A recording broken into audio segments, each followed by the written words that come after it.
Revenge films. My name is Samantha. Even as I became an adult, I was living together with my mother. It was always just the two of us until I eventually got a boyfriend. His name was Kevin. Kevin and I quickly became engaged, and we had plans to get married pretty soon. But given this day and age, even if we were to have a wedding, we realized that there would be a lot of guests that wouldn't be able to make it to the ceremony. So we decided that we could wait to host a wedding ceremony once things in the world had calmed down. We had a small courthouse marriage and submitted our marriage certificates first. At the time, Kevin and I were living separately from each other, but given that we were going to be getting married, we obviously had to discuss our living arrangements and started talking about what we would do. That was when Kevin said to me that he would be happy to live together with me and my mom. I was surprised. Normally I heard that most people wouldn't want to live with their own parents, much less their spouse's parents. That's why when he's made that suggestion to me, I was both very shocked, but also simultaneously really happy about it. My father had passed away a couple of years ago, and since then I've been living together with my mom.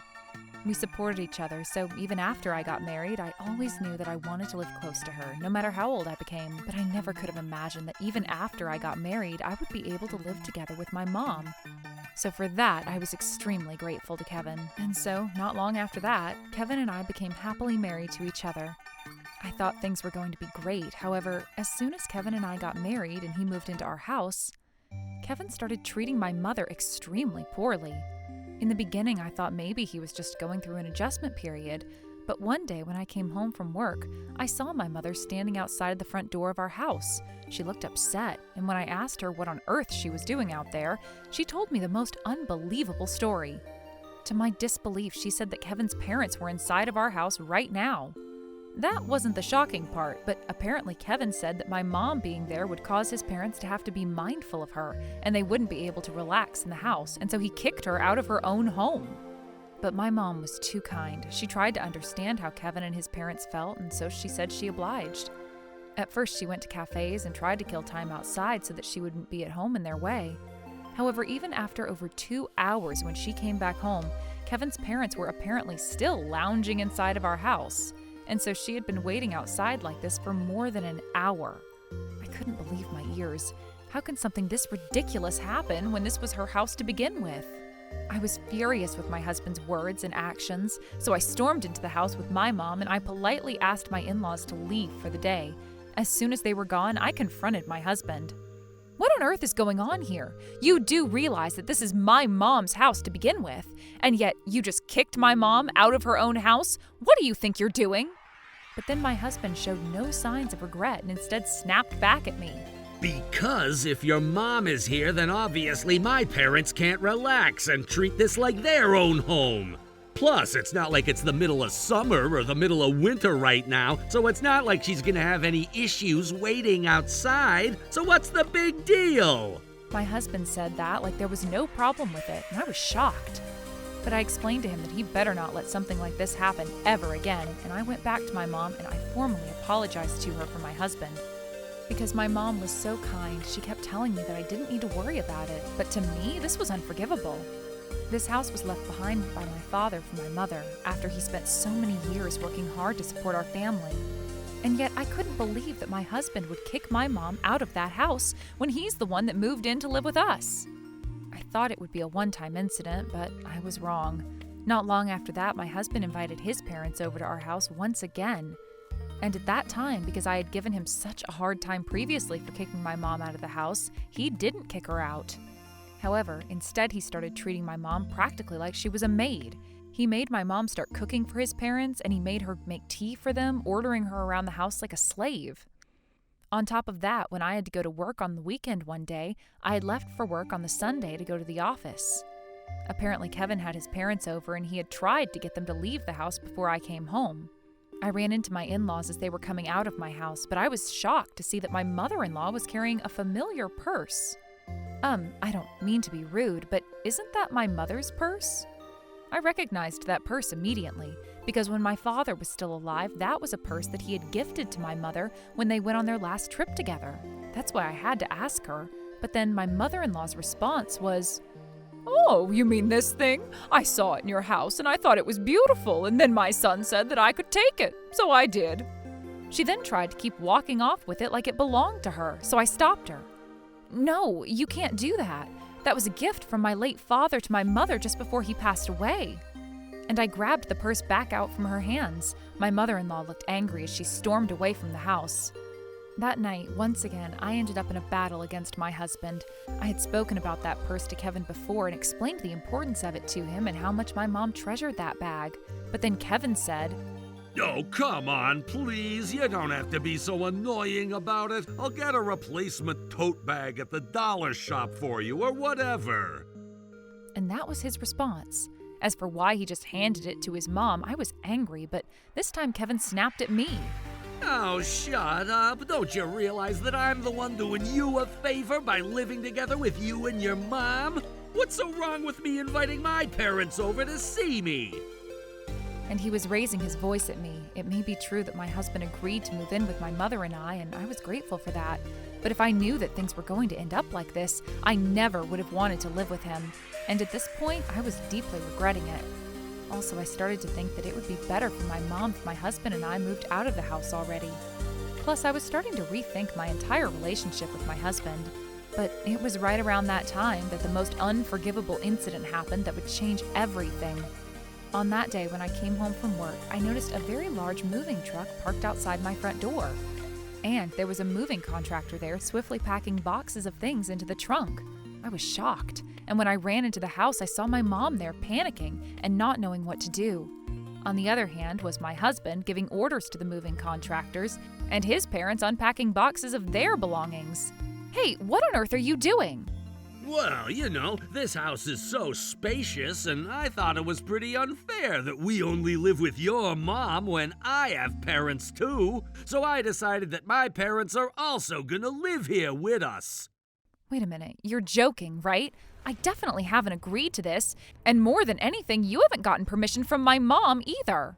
"Well, I live here, so as long as I have my permission, then it should be fine."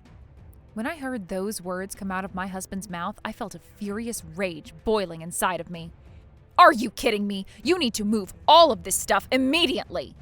But when I looked around the house, I noticed that all of my mom's furniture and belongings had already been forcibly stuffed into the tiniest room in the house. And instead, my in-laws' furniture and random items were scattered all throughout the living room of my own mother's house.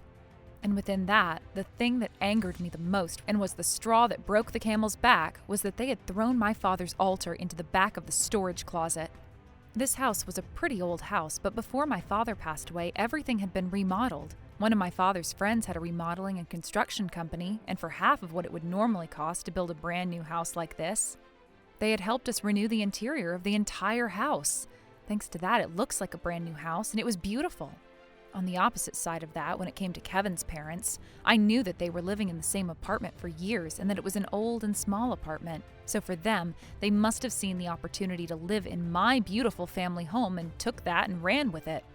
And I knew Kevin welcomed them in with open arms. As I was losing my patience more and more, I glanced over and saw that my in-laws were perched on their couch that they had delivered from their apartment into my house. My mother-in-law opened her mouth and said, "Ah, and with this we can finally relax in our home. Hey, Samantha, can you go and pour us some tea?" "I want some green tea, so make sure you pour me a different cup. Come on now, hurry up, why don't you get moving?" They were already trying to use me like I was a maid at their service, and like they were the heads of this household. I could barely believe my ears as the anger inside of me stirred even more. I couldn't hold it in anymore, and I snapped at my in-laws as well. "Please, leave. Get out of this house and go back to your home. This house belongs to my mother, and this is her home." "Oh, please, what are you saying? Our son is living here in this house, which means that this house also belongs to my son, and therefore that means it's also our house as well."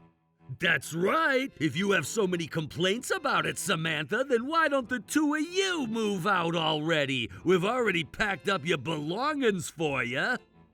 My husband was grinning as he looked at me and said it was like a challenge, and I had had enough. I knew there was no point in trying to reason with these people anymore, so I turned around and said, "All right, fine. We'll do just that, and we are going to leave. Mom, let's go. Come with me." My mom had been standing there looking upset the entire time, so I stormed out of the house with her. And then I headed straight towards my grandparents' house with my mom. As soon as we got there, we explained the entire situation to them in detail. Of course, my grandparents were furious, and they said that they would do everything in their power to help us get our home back. A few days later, we had finished our preparations, and I went back to my mother's house. But this time with a group of my relatives with me, when we showed up at the house, my husband looked at me arrogantly and said, So, have you come here to apologize? Do you finally understand that I'm the head of this household now? If you're going to apologize, then I'll consider letting you live in this house again. But you're going to get down on your knees and not only apologize, you're going to promise that you're never going to talk back to me or my parents like that ever again. Now go on, get down. He pointed at the ground and tried to look down on me, but I wasn't going to take any of that. Obviously, there's no way that I'm going to be apologizing or that I will ever understand what's wrong with you people. We only came here today to gather our belongings and take everything out of this house. Don't get it twisted. Huh? Oh, please, don't make me laugh. What are you saying? Everything that's in this house belongs to us now. Seriously, what is wrong with you? Is your brain just full of weeds and empty fields? You do realize that this house belongs to my mother, and it is legally under her name. This is her private property, and she has every right to the house and her belongings in it. And my mother, who owns this house, has put it up for sale, and we already found a buyer, which means that this house no longer belongs to her, but it definitely doesn't belong to you. And we came here today to get rid of everything that's inside of the house for the new owners. We're going to be taking everything that belongs to my mother and myself, but I don't care what happens to your belongings. Just so you know, starting today, this house no longer belongs to us, and so if you people don't do the same, the contractor's going to come and throw everything away. As soon as I said that, the three of them jumped up off their seats and went pale. Wait a minute, you're joking, right? This house is ours, isn't it? Are you kidding me? Stop messing around. You think that you can just do that without our permission and get away with it? No, you're the one that must be joking. Of course we can do it, and of course it's going to go through. Because this house belongs to my mother, and she has every right to do whatever she wants to do with it. And first of all, up until now, we've had multiple offers to buy this house. Ever since my father passed away, my mom and I also thought it was a little bit too large for the two of us to live alone. But this house was also full of memories of my father, and that's why my mom insisted we keep it, and she wanted to stay here. But if we were going to have to share this house with people like you living in it, and even worse, for people like you to steal this house from us, then we all agreed that we would be better off selling the house, and that's exactly what we did. When I hit him with this reality, suddenly it seemed like my husband finally understood the situation, and he started to panic. Kevin completely changed his tune, and this time he started apologizing to me. Hey, Samantha, wait a minute, please. Come on, I know that we might have gotten a little bit carried away. That was our bad. Sorry about that. I'll apologize. But look, from now on, we can all live happily together as a happy family of 5, right? You guys can just move back in here. What? What are you talking about? What family of 5 when we're getting a divorce? What? Did you just say divorce? Isn't it obvious? Not only did you kick my mother out of her own house, not only did you try to use her as your personal maid to you and your parents, you tried to steal this house from her, and as the cherry on top, you took my father's altar and threw it into the storage closet and destroyed it. After all that, you seriously think that I want to be married to a person like that? Please, there is no way in any universe that I would want to be family with you people. After I said that, I turned to my relatives and I asked for all of their help in gathering up my mom's belongings and my belongings, and my strong relatives carried everything out of the house within minutes. While everybody was packing up during that time, my husband tried to stop them multiple times and asked me to wait, but he was quickly overpowered by my relatives, and eventually he must have realized that he didn't stand a chance. He just stood there in silence next to his parents as they watched us move everything out of the house. Almost immediately after my relatives and I had packed up and left the house, the contractors that we had hired showed up at the front door, and everything that belonged to Kevin and his parents was swiftly rounded up out of the house and thrown away. The house was left completely empty and ready for its new owners. Because Kevin's parents had already let go of their family apartment to move into my mother's house, Kevin no longer had a place to live. Soon after that, he came crying to me, and he started throwing a tantrum that not only did he not have a place to live anymore, but that his parents had also lost their place to live and didn't know where to go. But I truly could not have cared less, nor was it any of my business anymore. We were already divorced, and I wanted nothing to do with them. On the other hand, as for my mother and I, because my mom's house was sold for a very high price, thanks to my dad remodeling it while he was still alive, we didn't face any trouble. After my divorce went through, my mother and I were able to move into a new and spacious apartment that was the perfect size for the two of us. I later heard in the rumors through the grapevine that those three had become homeless and that people have seen them sleeping in the park and rummaging through the trash cans to find food to eat. But honestly, I think that was a very fitting place for garbage people like them. I hope they spend the rest of their lives regretting what they did to my mom. How was today's video? If you enjoyed it, please subscribe, like, and leave a comment. Stay tuned for more.